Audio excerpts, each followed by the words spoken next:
তো এই যে এত এত অর্জন করেছো, এত এত প্রতিযোগিতায় অংশগ্রহণ করেছো, এত এত সফলতা পেয়েছো, এর মাঝে কোন সফলতাটা বা কোন অর্জনটা অনেক বেশি ভালো লাগে শাফিনের?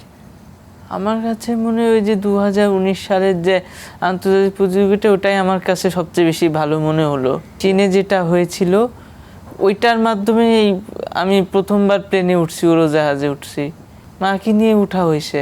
শাফিন তো পড়াশোনা করছে, বিশ্ববিদ্যালয়ে যাবে সামনে, এরপর পড়াশোনা শেষ হবে, এরপর শাফিন কি করবে? জব করব কোনো আইটি সেক্টরের কোম্পানিতে, আচ্ছা, ভালো একটা পজিশনে দাঁড় করিয়ে নিজেকে। এটা কি দেশে না বিদেশে? প্রাথমিকভাবে দেশে, কিন্তু চেষ্টা করব বিদেশে সেটেল করার, তাও না হলে দেশেই করব। তুমি যে জার্মান ভাষা শিখেছো, এটা কেন শিখেছো? আমাকে একজন পড়াইতো, তাকে দেখে দেখে যে উনিও শিখতেছে আমিও একটু শিখি, সেখান থেকে? হ্যাঁ। আচ্ছা, কারো ভালো। কাছে যাওয়ারও দরকার হয় নাই। হুম। তুমি কি এটা নিজে নিজে শিখেছো? না, একটা অ্যাপের মাধ্যমে শিখছি। এই যে ভাষাটা শিখলে শুধুমাত্র ভালো লাগা থেকে, নাকি তোমার অন্য কোনো প্ল্যানিং আছে?